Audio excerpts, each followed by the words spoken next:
खबर आजमगढ़ से, जहां अहिरौला ब्लॉक के प्रगासपुर गांव में उस समय गर्व और उत्साह का माहौल देखने को मिला जब गांव का बेटा बिहार से एसडीएम बनने के बाद पहली बार अपने गांव पहुंचा। गांव में कदम रखते ही लोगों ने फूल मालाओं के साथ जोरदार स्वागत किया और पूरे क्षेत्र में खुशी की लहर दौड़ गई।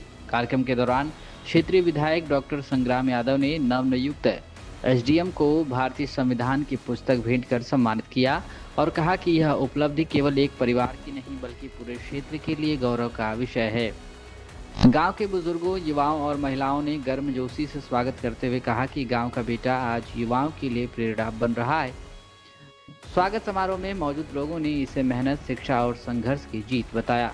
इस अवसर पर लोगों ने कहा कि ग्रामीण क्षेत्र से निकलकर प्रशासनिक सेवा तक पहुंचना आने वाली पीढ़ी के लिए एक मजबूत संदेश है कि लक्ष्य बड़ा हो तो रास्ते खुद बन जाते हैं। प्रगासपुर गांव में पूरे दिन उत्सव जैसा माहौल रहा और लोगों ने नवनियुक्त एसडीएम को शुभकामनाएं देकर उनके उज्जवल भविष्य की कामना की। आजमगढ़ जनपद के ग्राम प्रगासपुर का निवासी हूँ। मैंने 2020 में अपना ग्रेजुएशन उत्तीर्ण किया। 2020 से ही मैं निरंतर सिविल सेवा की तैयारी में अभ्यस्त रहा हूँ और हाल ही में 70वीं बीपीएससी परीक्षा में ये मेरा प्रथम प्रयास था, जिसमें मुझे 5वीं रैंक प्राप्त हुई है। हालांकि इसके पूर्व भी मैंने यूपीएससी का मेंस दिया है 2024 में, जिसमें मेरा 1 नंबर से इंटरव्यू कॉल रुक गया था। इसके पूर्व भी मैंने यूपीपीसीएस की 3 मेंस परीक्षाएं दे रखी थी और हाल ही में रिजल्ट आया यूपीपीसीएस का, जिसके में फाइनल लिस्ट में आने से मेरे 2 मार्क्स कम थे। लेकिन जैसे ही 70th बीपीएससी का रिजल्ट आया तो मुझे अभूतपूर्व खुशी हुई और मेरी इस सफलता का श्रेय मैं सबसे अधिक तो अपने फैमिली को और अपने माता पिता को देना चाहता हूं और अपने गुरुजनों का धन्यवाद अदा करना चाहता हूं। कितनी कुछ कठिनाइयाँ आई तैयारी करने में, या कहीं कुछ ऐसी आपको स्मृति है जहाँ कोई बहुत दिक्कत हुई हो तो आपका किसी ने सहयोग किया हो, इस तरह से कोई बात आई क्या सामने आपके कभी अभी तैयारी के दौरान? सर, तैयारी के दौरान मतलब चूँकि मुझे तैयारी करते हुए काफ़ी समय हो गया था, तो कई बार लगता था कि मतलब मन हार जाता था।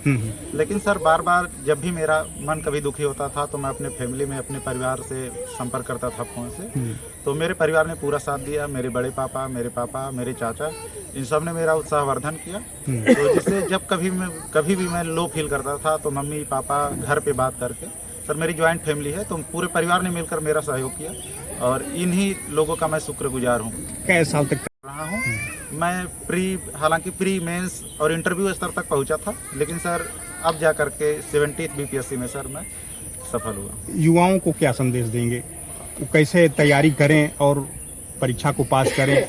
कभी इस तरह से उनके दिमाग में फीलिंग आए कि मैं हार रहा हूँ, तो कैसे उसको अचीव करें, ये थोड़ा सा संदेश युवाओं को देंगे? मैं युवाओं को यही संदेश देना चाहता हूँ कि कितनी भी कठिनाइयाँ आएँ, हमें हार नहीं माननी चाहिए। कठिनाइयों का सामना करते हुए हमें सतत परिश्रम करते रहना चाहिए। हम कोई भी एग्ज़ाम अगर उत्तीर्ण नहीं कर पाते हैं तो उस दौरान जो हम पढ़े होते हैं वो हमारा नॉलेज एकत्रित होता रहता है, इकट्ठा होता रहता है। तो फिर जैसे जैसे हम तैयारी आगे बढ़ते हैं, हार नहीं मानते हैं, तो फिर आगे की परीक्षाओं में वो नॉलेज काम आता है। और एक दिन ऐसा आएगा कि जब आपको खुद को विश्वास नहीं होगा और परीक्षा आप उत्तीर्ण करेंगे और आपको स्वयं पर और अपने परिवार पर गर्व अनुभव होगा। तो मेरा संदेश यही है कि कितनी भी कठिन परीक्षा हो, आप निरंतर धैर्य के साथ तैयारी करते रहेंगे, सफलता एक दिन आपको अवश्य मिलेगी।